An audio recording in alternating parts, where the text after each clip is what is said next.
Graça e paz, povo de Deus! Hoje nós vamos ler o capítulo 9 do livro Os Caçadores de Deus. Vamos lá? O tema é: Despoje-se de sua glória. O sepultamento da glória do homem é o nascimento da glória de Deus. Esquecemo-nos da arte de adorar ao Senhor. Nosso louvor está tão cheio de uma interminável torrente de palavras inúteis e vazias, dando a impressão de que tudo o que fazemos é preencher o tempo com um monólogo que, talvez, o próprio Deus ignore. Alguns se agarram a isso de tal forma que não conseguem contemplar o Pai ou perceber o quanto Ele nos ama. Precisamos retornar àquela simplicidade de nossa infância. Todas as noites, quando estou em casa, embalo minha amada filha de 6 anos para dormir. Geralmente, ela deita em meus braços e, antes que adormeça, me conta todos os problemas que enfrentou durante o dia. Papai, aquele menino da escola brigou comigo. Ou, papai, não fui bem na prova hoje. Sei que para ela, esses problemas são verdadeiros gigantes. Nesses momentos, sempre tento confortá-la, dizendo que ela está comigo, que a amo muito e que tudo vai ficar bem. Não importa o que disseram contra ela na escola, nem seus pequenos erros. Nada pode atingi-la agora que está em meus braços. O melhor mesmo é quando consigo caminhar pelo labirinto da mente da minha filha e lhe trazer paz. Então, minha garotinha olha para mim com seus olhinhos quase se fechando e sorri. Só posso dizer que, nesses momentos, seu semblante me revela o mais puro amor e confiança. Ela não tem que dizer mais nada. Eu compreendo. Assim, em completa paz, ela se ajeita no meu colo para dormir, com um sorriso que reflete plena segurança e confiança estampado no rostinho. Deus quer que façamos a mesma coisa. Muitas vezes, ao final do nosso dia, vamos até Ele e o adoramos, com algumas palavras mecânicas que já sabemos de cor. Ficamos tão absorvidos pelos problemas que nos sobrevieram na escola, entre aspas, durante o dia, que nos deitamos na presença de Deus somente o tempo suficiente para despejar nossa torrente de palavras e entregar nossa lista de pedidos. Depois, voltamos para a correria de nossas vidas. Parece que não encontramos aquele lugar onde reside a paz perfeita. Você vai ter que olhá-lo face a face. O que Deus quer é simplesmente que olhemos para Ele. Sim, podemos dizer-lhe aquilo que sentimos. Precisamos fazer isso. Mas o que o Senhor realmente espera é receber nossa mais íntima adoração e louvor, em nível que transcenda meras palavras e ações exteriores. Ele deixou diante de você uma porta aberta, mas você tem que olhá-lo face a face. Não fique parado na porta da eternidade. É preciso que entre. Você tem que parar de ficar olhando e ouvindo outras coisas. Ele está acenando. Suba até aqui e lhe mostrarei o que deve acontecer. Apocalipse 4, versículo 1. É isso que deveria trazer paz a um filho cansado. Não podemos nos deixar levar pelo nosso intelecto matemático para não corrermos o risco de racionalizarmos os propósitos de Deus. Podemos acabar perdendo a hora de nossa visitação, como os fariseus, saduceus e os escribas do tempo de Jesus. Eu, por exemplo, não quero ver isto acontecer. Jesus chorou sobre Jerusalém, que, naquele tempo, simbolizava a habitação da presença de Deus, dizendo essencialmente: vocês não reconheceram o tempo certo. Eu vim para vocês e vocês me ignoraram. Vocês conhecem a palavra, mas não me conhecem. Lucas 19, versículos 41 e 44. Veio para o que era seu, e os seus não receberam. João 1, versículo 11. Não quero dizer que você e outros não conheçam a palavra de Deus. Pelo contrário, escreva essas coisas porque o Senhor deseja um novo nível de intimidade com o seu povo. Ele não quer que saibamos a palavra de cor. Ele quer que tenhamos conhecimento da pessoa dele. Paulo diz que, antes de se converter a Cristo, ele compreendia a lei. Filipenses 3, versículos 5 e 6. Mas depois de sua conversão, ele disse: Eu sei em quem tenho crido, segundo Timóteo 1, versículo 12. Uma coisa é saber a respeito de Deus, outra coisa é conhecê-lo. Deus está chamando você para a sua intimidade. Se ousar responder a esse chamado, terá conhecimento de uma faceta do caráter de Deus que até então você desconhecia. O Senhor vai colocá-lo tão perto dele que você poderá respirar o ar puro dos céus. O único caminho para o lugar que Davi chamava de esconderijo passa pela porta da adoração. Ao passar por esse caminho, você deixa de lado todas as demais distrações e concentra seu corpo, mente e espírito em Deus. Veja Filipenses 3, 5 e 6. Quando a presença dele se tornar tão forte que você não mais se importe com nada ao seu redor, você vai experimentar um encontro com Deus do qual nunca se recuperará. Seu coração ficará permanentemente afetado pelo amor, assim como a perna de Jacó ficou pelo manquejar. Os cultos que me agradam não são os mesmos que lhe agradam. Durante a minha jornada em direção à presença de Deus, ele me disse: Filho, os cultos que me agradam não são os mesmos que lhe agradam. Então, compreendi que, muitas vezes, vamos à igreja para obter algo de Deus, quando, na verdade, a palavra sempre nos exorta a ministrar ao Senhor. Sim, estamos tão ocupados em ministrar às pessoas e suas necessidades que poucas vezes temos oportunidade de ministrar ao Senhor. E assim, semana após semana, saímos gratificados com nossas parcas necessidades satisfeitas. Quando é que ouviremos a voz do Senhor a dizer: há alguém aqui que tão somente me ame? Como eu disse antes, o Salmo 103, versículo 1 ainda diz: bendize a minha alma ao Senhor. Mas praticamos o Senhor, bendiga minha alma. Qual seria a nossa definição de herói? Provavelmente não é a mesma usada por Deus. Veja o que o Senhor disse sobre a mulher pecadora que quebrou um vaso de alabastro para ungí-lo com óleo. Se o céu tivesse uma galeria de fama, posso dizer-lhes um nome que estaria no topo da lista: Maria, a mulher do vaso de alabastro.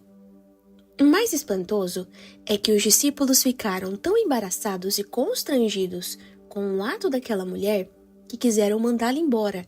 Mas Jesus fez daquele ato um monumento eterno à adoração desinteressada. E não foi por causa do talento ou da beleza de Maria, nem por seu esforço religioso, mas pela sua singela adoração. Os discípulos disseram: para que esse desperdício? Mateus 26, versículo 8. E Jesus respondeu: isso não é desperdício, é adoração. Com frequência, os discípulos se perdiam em meio a discussões sobre quem se assentaria à direita ou à esquerda enquanto Jesus estava faminto de adoração. Sua fome atraiu uma estranha, alguém disposto a quebrar regras, uma lavadora de pés. Esse tipo de adoradores, enquanto ministram ao Senhor, ignoram os olhares e comentários da igreja politicamente correta. O Senhor deseja nosso louvor e adoração. A, entre aspas, galeria da fama do céu está cheia de nomes de ilustres desconhecidos, como aquele leproso que voltou para agradecer a Deus, enquanto os outros 9 nem se incomodaram. Pessoas que tocaram o coração do Senhor e ficaram em sua memória, das quais ele diz: sim, eu me lembro de você, sei quem você é, muito bem, servo bom e fiel. Enquanto isso, agimos como filhos ingratos em nossos cultos, reivindicando nossas bênçãos e tudo o que biblicamente nos pertence. Religiosamente, buscamos as mãos de Deus, mas ignoramos o que seja buscar sua face e dizer: eu o quero, Senhor. Acomode-se no colo do abençoador. Deus está nos dizendo: eis que tenho posto diante de ti uma porta aberta. Apocalipse 3, versículo 8. Deus parece estar deixando abertas as portas dos céus e dizendo: venham para um novo lugar de intimidade e comunhão comigo. Você não precisa se preocupar com as bênçãos se estiver confortável no colo do abençoador. Diga-lhe que o ama e as bênçãos virão como consequência. Busque o abençoador, não as bênçãos. Busque o avivador, não o avivamento.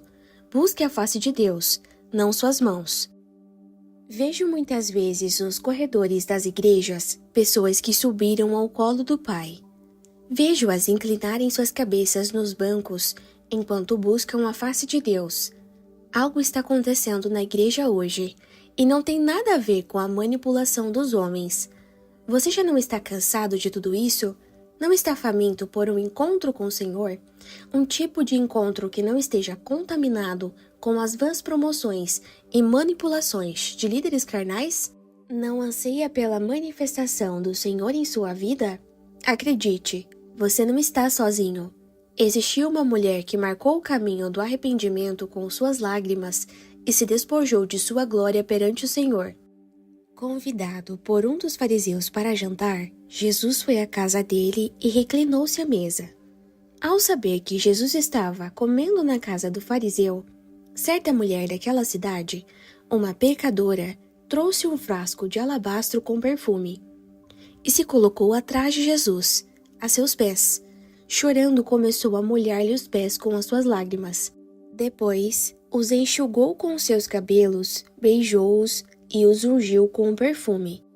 Ao ver isso, o fariseu que o havia convidado disse a si mesmo: se esse homem fosse profeta, saberia quem nele está tocando e que tipo de mulher ela é, uma pecadora. Respondeu-lhe Jesus: Simão, tenho algo a lhe dizer. Dize, mestre, disse ele. 2 homens deviam a certo credor. Um lhe devia 500 denários e o outro 50. Nenhum dos 2 tinha com o que lhe pagar, por isso perdoou a dívida a ambos. Qual deles o amará mais? Simão respondeu: suponho que aquele a quem for perdoado a dívida maior. Você julgou bem, disse Jesus. Em seguida virou-se para a mulher e disse a Simão: vê essa mulher? Entrei em sua casa, mas você não me deu uma água para lavar os pés. Ela, porém, molhou os meus pés com as lágrimas e os enxugou com os seus cabelos. Você não me saudou com um beijo, mas esta mulher, desde que entrei aqui, não parou de beijar meus pés. Você não ungiu a minha cabeça com óleo, mas ela derramou perfume nos meus pés. Portanto, eu lhe digo, os muitos pecados dela foram-lhe perdoados, pelo que ela amou muito. Mas aquele a quem pouco foi perdoado, pouco ama. Então Jesus disse a ela: seus pecados estão perdoados. Os outros convidados começaram a perguntar: quem é esse que até perdoa pecados? Jesus disse à mulher: sua fé salvou. Vá em paz. Lucas 7, dos versículos 36 ao 50. Você pode estar a poucos passos espirituais de um encontro que mudaria sua vida inteira. Se você deseja ver a face de Deus, siga Maria até os pés de Jesus. Derrame o precioso bálsamo do louvor e adoração que está em seu vaso de alabastro. Você tem mantido seu tesouro guardado por muito tempo, mas existe alguém que é merecedor dele. Não guarde mais. Os evangelhos de Mateus e Marcos também relatam esse fato e dizem que Simão era ou tinha sido leproso.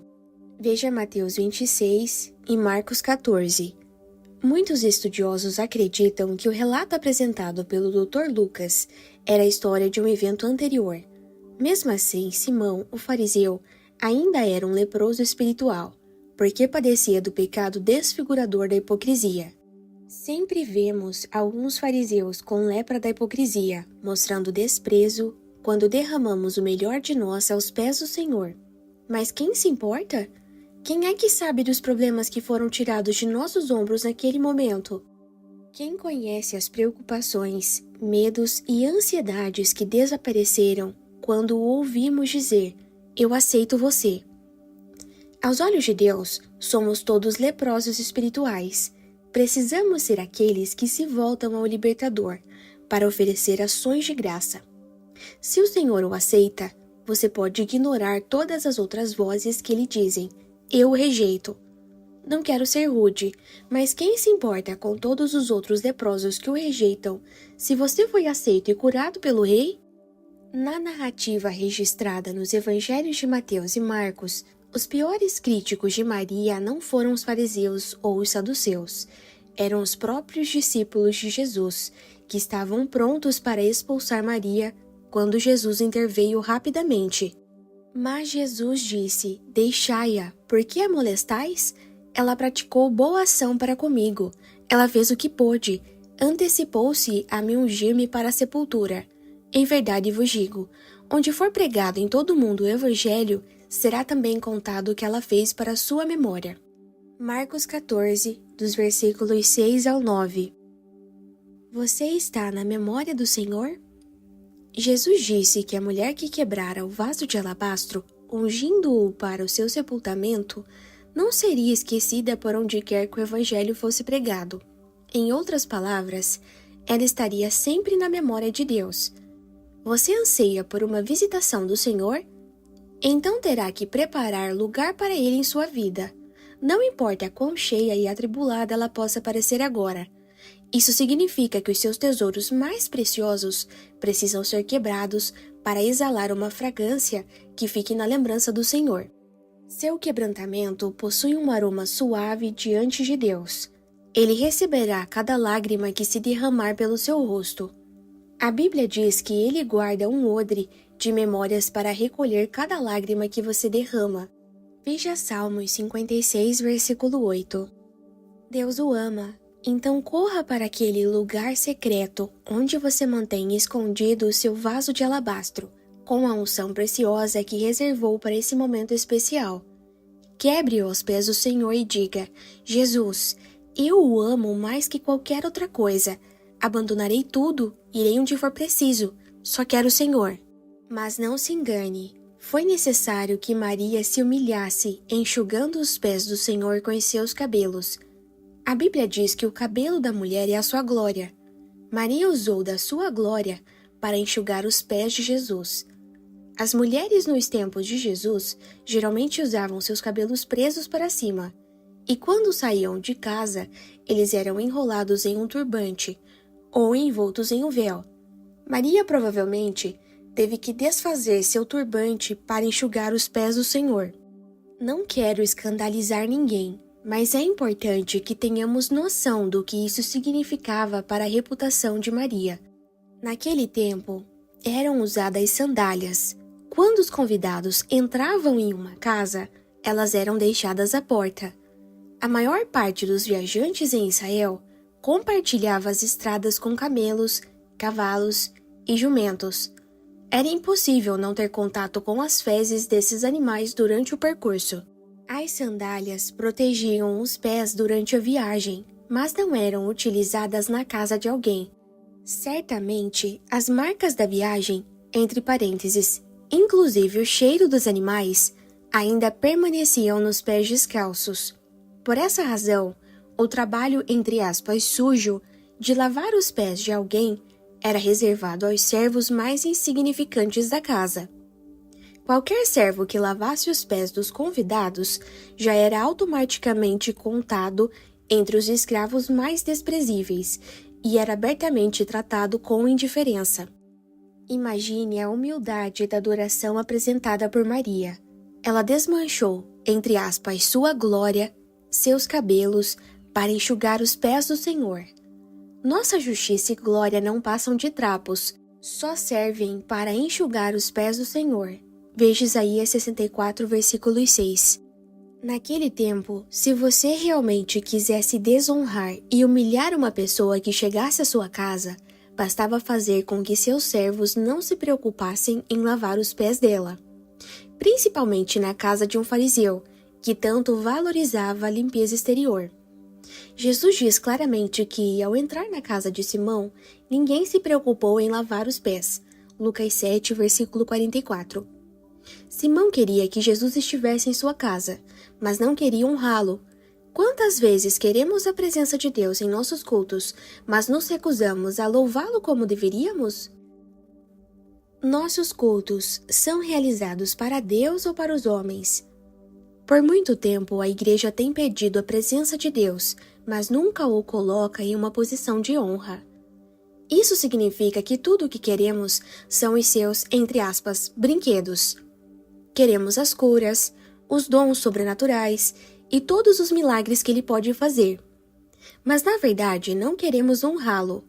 Como eu posso dizer tal coisa? Pergunte a si mesmo se nossos cultos são feitos para entreter os homens ou para honrar a Deus. O que é mais importante, ouvir alguém dizendo: "O culto foi realmente muito bom, gostei muito", ou ouvir a aprovação do Senhor? No passado, quando Deus se fez presente em nossos cultos, quando foi que paramos tudo o que estávamos fazendo simplesmente para honrá-lo? Ou será que consideramos que sua visitação seja um motivo justo para suspendermos todos os nossos compromissos, mas somente até certa medida? Será que, quando Maria quebrou seu vaso de alabastro com um bálsamo precioso, ela percebeu que suas lágrimas, ao caírem nos pés empoeirados do Senhor, deixavam um rastro de limpeza? Será que ela se deu conta do desrespeito mostrado a Jesus naquela casa, embora ele fosse o convidado? Creio que sim, e isso deve ter partido seu coração. Seu pesar pareceu aumentar a intensidade de suas lágrimas, até que se tornaram como uma torrente. Havia tantas lágrimas caindo sobre os pés de Jesus que Maria literalmente os lavou, tirando de sobre eles o cheiro dos animais. Mas o que ela poderia usar para enxugar os pés do Senhor? Ela não tinha honra ou autoridade naquele lugar, não podia pedir uma toalha. Como não houvesse nada à mão e nada fora providenciado pelo dono da casa, Maria usou os seus cabelos, sua glória, para enxugar os pés de Jesus. Ela tirou dele toda a rejeição, desrespeito e desprezo mostrados naquela casa, e tomou sobre si mesma todas as evidências da pública rejeição ao Senhor. Você consegue imaginar o que isso causou no coração de Deus? Ao repreender abertamente seu anfitrião, Jesus nos dá pistas do que sentiu naquela hora. E voltando-se para a mulher, disse Simão: "Vês esta mulher? Entrei em tua casa e não me deste água para os pés. Esta, porém, regou os meus pés com lágrimas e os enxugou com os seus cabelos. Não me deste ósculo. Ela, entretanto, desde que entrei, não cessa de me beijar os pés. Não me ungiste a cabeça com óleo, mas esta com bálsamo ungiu os meus pés. Porque te digo, perdoado-lhe são os seus muitos pecados, porque ela muito amou. Mas aquele a quem pouco se perdoa, pouco ama." Lucas 7, versículos 44 ao 47.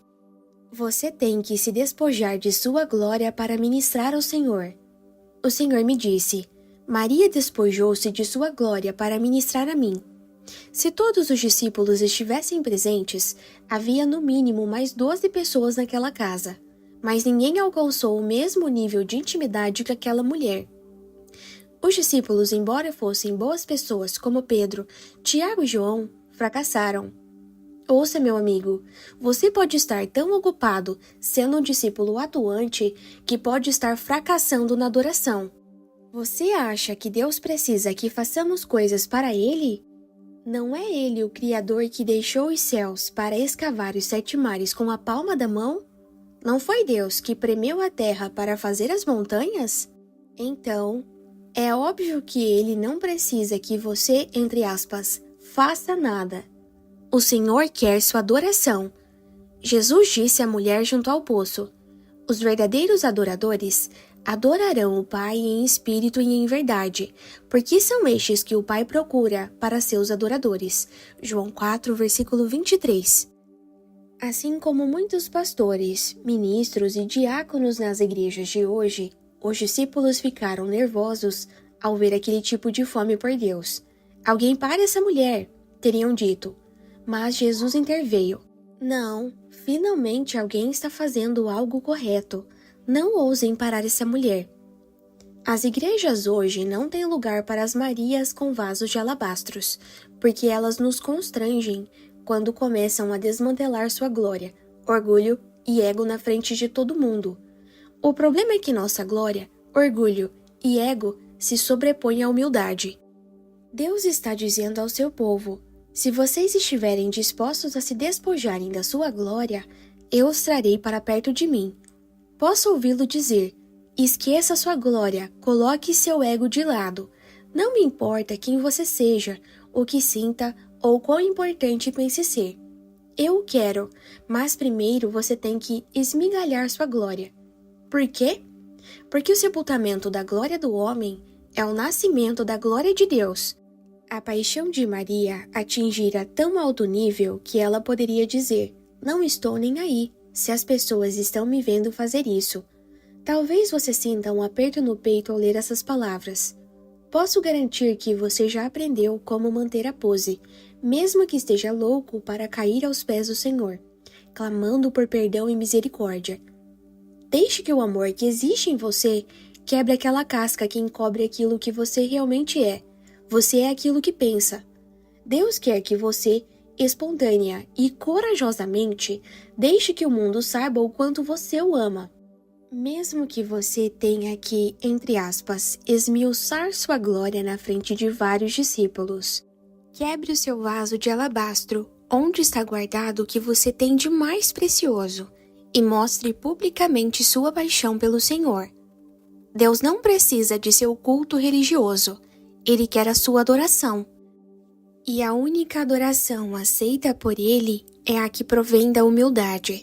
Se você quiser vê-lo, terá que se despojar da sua glória e banhar os pés do Senhor com suas lágrimas, sem se importar com o que haja neles. Não é exatamente para isso que serve nossa glória? Nossa justiça é um trapo imundo aos olhos de Deus. Você quer ser ungido ou aquele que unge? Costumamos colocar num, entre aspas, pedestal as pessoas que foram ungidas por Deus. Mas quem Deus mantém em sua lembrança? Jesus disse que o ato de Maria seria contado para sua memória. Mateus 26, versículo 13. Gostamos dos ungidos. Deus, no entanto, gosta daqueles que ungem. Estes são os que amam mais a Deus do que aquilo que Ele pode oferecer. Acredito que, na verdade, Maria ungiu Jesus 2 vezes e ainda iria ungí-lo uma 3ª vez. Primeiro, em Lucas capítulo 7, ela veio como uma pecadora e ungiu seus pés, esperando a todo custo receber seu perdão. Depois, em Mateus 26 e Marcos 14, ela ungiu a cabeça de Jesus no final de seu ministério terreno. O próprio Jesus disse que o que ela fazia era para seu sepultamento. Mateus 26, versículo 12. Agora pense. Jesus estava pendurado na cruz, suspenso entre o céu e a terra, e naquele momento não era merecedor nem de um nem de outro. Abandonado por todos, agonizando em seus últimos suspiros de vida. Mas que cheiro ele exalava? Que cheiro suplantava a fragrância do sangue vertido pela sua face moída? Que cheiro era mais forte que o barulho dos soldados disputando sua capa? Que cheiro encobria até mesmo o escárnio dos sacerdotes judeus? Era o aroma da adoração que permanecera entre os seus cabelos. Ele exalava o odor do óleo que estava no vaso de alabastro. A memória daquela adoração o encorajava na sua decisão e ele consumou sua obra. A mesma mulher que o ungiu em vida testemunhou sua crucificação e disse: não posso deixá-lo sem unção em sua morte. Ela carregou outros óleos preciosos para ungir o corpo do Senhor no túmulo, mas encontrou, para sua surpresa e dor, o túmulo vazio. Então, começou a chorar e clamar: ah, o amor daqueles que ungem! Estão dispostos a derramar unção até sobre o que já se foi. Jesus acabara de sair do túmulo e estava a caminho da glória, onde salpicaria com seu sangue vertido o trono da misericórdia, quando ouviu um choro familiar. Era potencialmente a sua missão mais importante, porque era a consumação daquilo que nenhum sumo sacerdote, ainda que revestido de santidade e pureza, conseguira realizar. Os sumos sacerdotes de Israel tinham que ser muito cuidadosos e não permitir que fossem contaminados. Nenhuma mulher poderia tocá-los. Jesus estava pronto a consumar tal obra e colocar seu sangue sobre o propiciatório, mas ouviu aquela que se despojou de sua glória para limpar seus pés e ungí-lo. Talvez ele estivesse no primeiro degrau da, entre aspas, escada de Jacó, que ascendia aos céus, quando parou e disse: lá está ela novamente com suas fragrâncias preciosas e os sacrifícios de louvor, e não estou por perto para receber. Ele parou quando estava a caminho de cumprir sua tarefa mais importante. Não posso deixá-la aqui sem que ela saiba o que aconteceu. Um adorador pode, literalmente, interromper os planos e propósitos de Deus. Jesus adiou sua principal missão para ir à pessoa que havia quebrado o vaso mais precioso que possuía para ungí-lo. Ele viu as lágrimas dela e, colocando-se por detrás, clamou: Maria, Maria. Deus foi interrompido pelo clamor de uma prostituta. O que levou o Filho de Deus a fazer isso? Porque o grande sumo sacerdote interrompeu sua caminhada em direção ao propiciatório ao ouvir o clamor de uma ex-prostituta? Uma coisa eu posso lhe dizer: ele só faz isso pelos que estão na galeria dos verdadeiros adoradores. No primeiro momento, Maria não o reconheceu, porque ele havia mudado. Ela perguntou: onde você o colocou? Onde colocou aquele cujo rosto me era tão familiar? Ela pensou que o Cristo glorificado fosse um simples jardineiro. Entre parênteses, alguns, hoje, parecem não reconhecer a glória de Deus quando ela está bem diante de nós. Finalmente, o choro de Maria cessou e ela ouviu a voz de Jesus dizendo: Maria. Sua aparência mortal havia sido transformada em imortal, e todas as suas feições já não eram terrenas, mas celestiais. Ele rapidamente alertou: Maria, não me toque. Não quero ter que passar pelo sacrifício da cruz novamente. Não toque em mim. Só queria que você soubesse que estou bem. Vá e conte aos discípulos. Veja João 20, versículo 7. 3 dias depois, Jesus apareceu para os demais discípulos. Eles poderiam tocá-lo dessa vez, mas só depois que ele completou sua missão junto ao propiciatório. O Senhor teve que lhe dizer para não tocá-lo. Ele disse isso porque sabia que ela poderia fazê-lo. Ele também estava próximo bastante para ela o tocar se quisesse. Jesus arriscou ser crucificado de novo para conversar com aquela que o ungira. Deus vai revelar seus segredos proféticos antes mesmo que eles venham a acontecer para aqueles que quebram, entre aspas, protocolos de adoração e o ungem com fragrâncias aromáticas. Ele pode colocar de lado sua glória por aqueles que estão dispostos a se despojarem de seu ego e de sua glória humana. Você está esperando por uma revelação da parte de Deus? De certa forma, Jesus estava colocando em perigo os propósitos de Deus Pai por causa de uma adoradora que se despojou de sua glória. É isso que ele teve que dizer: não toque em mim. Que confiança ele tinha nela? Você já percebeu como algumas pessoas parecem ter uma estreita relação com Deus? Por alguma razão, Deus parece estar próximo a elas o tempo todo. E não é porque elas preguem bem, ou porque cantem louvores divinamente. É porque sabem muito bem como se despojar de seu ego e de sua glória. Deixam tudo de lado para se renderem aos pés do Senhor, em humildade e quebrantamento. É para esses poucos e preciosos adoradores que o próprio Deus interrompe sua ascensão ao céu para lhes revelar seus segredos, para falar a seus corações aquilo que está prestes a fazer. Você percebeu que não foi Deus quem quebrou o vaso de alabastro de Maria? Ela é quem teve que fazê-lo. Se você quer esse tipo de encontro com Deus, terá que você mesmo quebrar seu vaso. Não existem atalhos, métodos ou fórmulas para ajudá-lo a chegar ao mais elevado nível de adoração, porque ele só vem do quebrantamento. E ninguém fará isso em seu lugar, pois é algo que só você pode fazer. E quando assim o fizer, Deus vai parar o que estiver fazendo para passar algum tempo com você.